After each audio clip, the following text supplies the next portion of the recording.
8월 24일 북한 뉴스 브리핑 시작하겠습니다. 코로나19로 국경을 폐쇄하며 북중 무역을 멈췄던 북한이 최근 북중 무역이 늘고 있다는 RFA 보도가 나왔습니다. 예, 7월 들어 북중 무역액이 늘어났다 이런 내용이에요. 네. 국경 폐쇄가 이제 장기화되고 있는데 오히려 육로 대신해서 네. 해상 교역이 활발한 거 아니냐 이런 추측이 가능합니다. 지난달 7월 북한이 중국에서 수입한 액수는 네. 1680만 달러. 네. 6월달 한 달 전보다 비교해서 27% 정도 증가했다. 네. 이렇게 수치상으로 나타나는데요.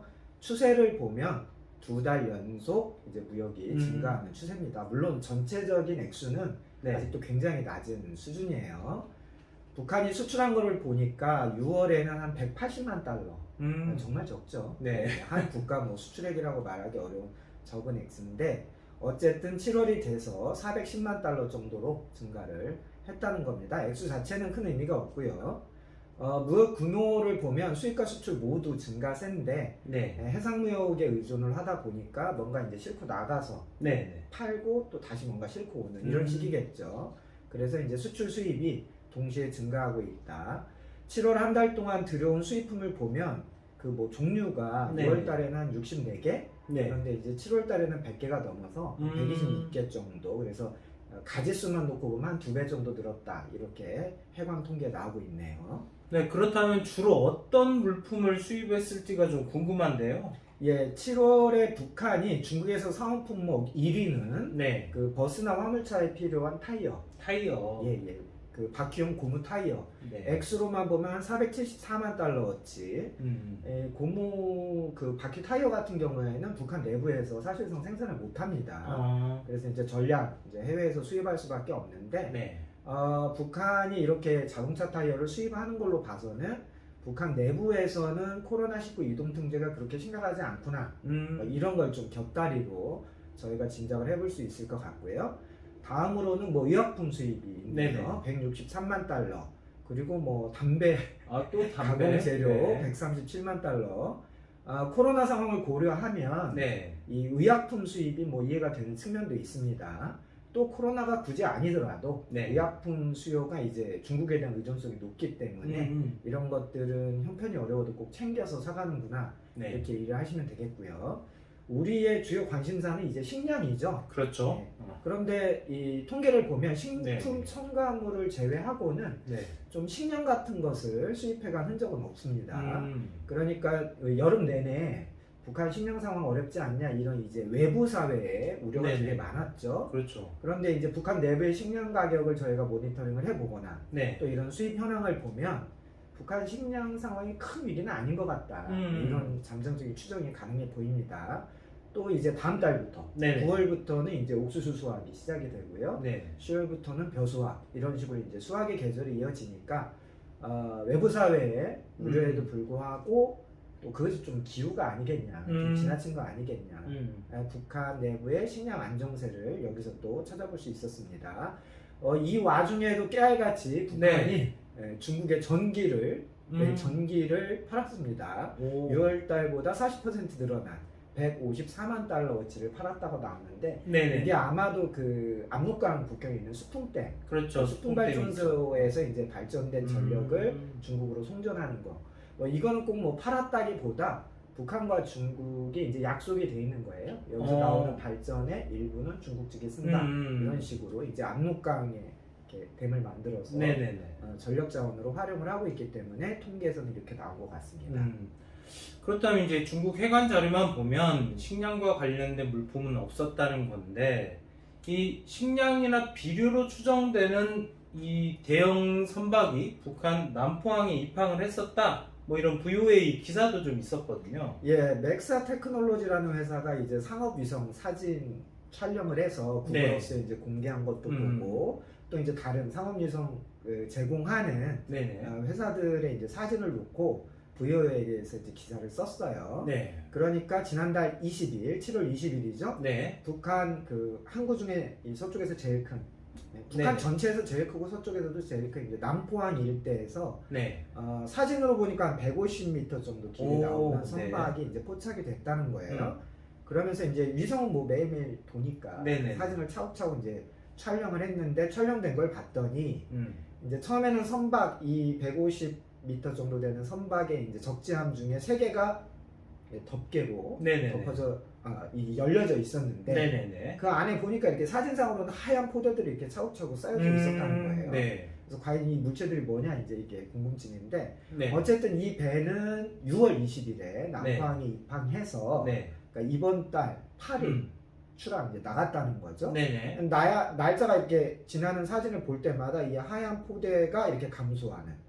그러다가 이제 이번 달 8일에는 텅텅 비어서 네네. 이제 나갔다는 거예요. 그러니까 뭔가 싣고 와서 내렸다는 거죠. 네네. 이런 식으로 위성 사진에 이제 포착된 선박들이 네. 지난 6월부터 지금까지 최소한 5척이다. 5척. 예. 근데 이 5척의 배들이 하얀색 포대 혹은 네. 황토색 포대를 신고 한 2, 3주 정도 남포항에 정박했다가 내릴 거 내리고 이제 사진상 사라졌더라. 네네. 이것이 이제 VOA의 기사의 요점입니다. 그러면 이 하얀색 포대 그리고 뭐 황토색 포대 이게 도대체 뭔지 좀 궁금하거든요. 예, 포대에 뭐가 담겼을까? 뭐 음. 사진상으로는 확인이 어렵겠죠. 그래서 그렇죠. 이제 추정이 필요한데 네. 북한이 지금 제일 필요한 것이 무엇일까? 이런 것도 저희가 상상해 보게 되는데요. 뭐 식량 가능성도 있고 비료 가능성도 아주 높고 그렇습니다. VOA 뉴스를 보니까 선박업계 관계자 말을 빌려서 좀 설명을 해줬어요. 네. 그러니까 그 비료 같은 경우에는 네네.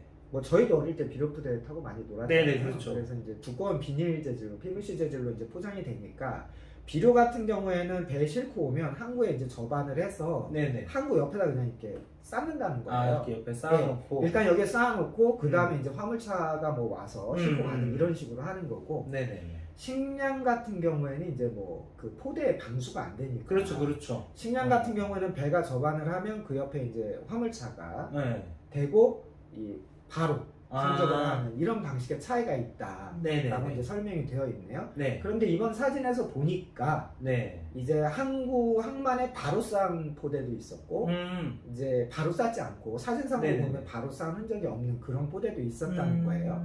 그래서 6월에 하역했던 그 하얀 포대는 네네네. 이런 것들은 좀 비료 아니겠냐. 비료. 예, 이런 추정이 가능하고요.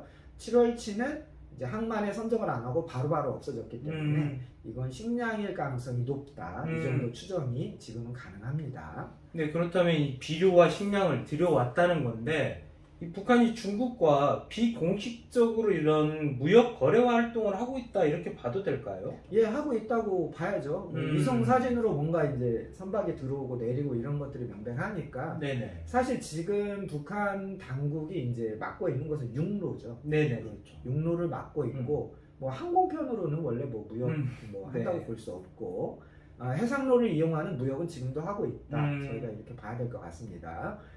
북한 당국의 입장에서 보면 네. 이 육로무역, 해상무역 다 장단점이 좀 있어요. 일단 해상무역은 물품당 운반비가 좀 저렴하죠. 많이 싣고 와서 한 번에 많이 내리니까. 네네. 하지만 뭐 남포항에 내린다고 해도 북한 내부에 또 물류들이 이동을 해야 되는 거고요. 북한 내부의 물류 비용이 추가가 됩니다. 뭐 장점으로는 항만에 내리면 이제 당국 차원에서 검역이 하겠죠. 한방에다 검역을 하면 되니까 또 물동량을 통제하기도 좋고. 네. 하지만 이 선박이 공해상으로 돌아다니다가 이제 미국에 납포된 경우가 있었잖아요. 그렇죠. 예. 그러니까 미국이나 유엔의 그 제재 대상에 오른 북한 선박이 100여 척이나 돼요. 그래서 거의 모든 배가 언제든지 공해상에서 뭐 유엔에 이렇게 납포될 가능성이 있는 거죠. 이런 것들이 이제 북한 입장에서는 큰 리스크가 되는 겁니다. 그래서 뭐 지금은 해상무역을 뭐 마음껏 하는 것 같지는 않고요. 만약에 국제사회에서 이런 해상무역이 대국제재 위반 아니냐 이런 문제 제기를 하더라도 이건 식량인데 이건 뭐 비료인데 이건 민수용이잖아, 제재 대상이 아니잖아, 뭐 이런 식으로 이런 물품 위주로 해상무역을 하는 것 아니냐 이런 추정을 좀 해볼 수 있고요. 반대로 육상무역은 그 해상무역보다 비용이 좀 더 들지만 뭐 유엔의 제재나 감시 이런 것들 이제 피하기가 좋겠죠. 중국에서 이제 바로 도로 넘어서 퍼지면 되니까요.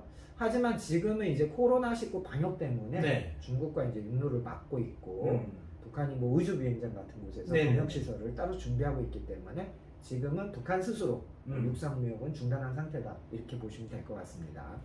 네, 좀 어려운 질문이 될 것 같은데 김정은 입장에서 보면 이렇게 비공식적으로 중국하고 무역을 통해서 필요한 건 다 가져갈 수 있는데 그렇다면 굳이 정상적인 북중 무역을 재개할 이유가 있을까? 이거에 대해서 좀 궁금하거든요. 예, 그 북한 입장에서 보면 혹은 중국 입장에서 보면 네. 해상 무역도 공식 무역이에요. 아, 예, 그렇죠. 그래서 보통 우리가 공식 무역, 비공식 무역 이런 개념을 쓸 때는 네. 첫 번째로는 이제 유엔 제재의 떳떳한 무역이냐 아니면 유엔 감시를 피하면서 몰래 하는 무역이냐 네. 이렇게 따라서 좀 공식 비공식 개념을 좀 쓰면 될 것 같고요. 네. 보통 연구자들이 더 광범위하게 사용하는 그 개념으로는 중국 정부나 북한 정부가 용인하는 무역이냐 네. 아니면 뭐 국경 지역에서 밀수같이 중국 정부는 용인하지 않거나 네. 혹은 뭐 북한 정부까지도 용인하지 않은 개인 밀무역이냐 이런 것을 이제 우리가 비공식 무역 이렇게 전문가들이 이제 많이 말하고 있습니다. 네. 김정은 입장에서 놓고 보면 공식이든 비공식이든 어쨌든 중국과 무역을 네. 전반적으로 포괄적으로 재개를 해야죠. 자기가 원하는 뭐 북한 경제 성장 네. 또 뭐든 중국에 일단 중국에 내다 팔아야 그렇죠. 원하는 걸 사올 수 있으니까요. 그래서 지금 북한이 뭐 국가 경제 발전 5개년 계획 이런 얘기도 하고 있고 네. 평양에 뭐 주택을 건설하겠다 뭐 이런 얘기 이런 것들에 필요한 자본재, 생산재 이런 것이 거의 다 중국에서 수입해와야 하는 형편이기 때문에 무역의 전면적인 재개는 뭐 북한 입장에서는 아주 사활적인 문제라고 볼 수 있습니다. 물론 지금은 김정은이 코로나19 방역 때문에 이제 육상무역을 통제를 하고 있지만 북한은 기본적으로 중국 의존도가 매우 높은 경제 구조를 향해 가고 있어요. 이미 뭐 의존도가 매우 높을 뿐만 아니라 이 구조가 계속 이제 심화되고 있는 과정인데 중국과 무역을 고려하지 않으면 북한 경제 뭐 성장, 발전 이런 것들을 도모하기가 어렵기 때문에 중국과 무역 전면적인 재개 이런 것은 뭐 정해진 수순이 아니겠냐 이렇게 보는 것이 맞는 것 같습니다. 네, 북한에 대해 궁금하신 점 댓글로 부탁드립니다. 저희가 좋은 콘텐츠로 보답하도록 하겠습니다. 오늘 북한 뉴스 브리핑은 여기까지입니다. 감사합니다.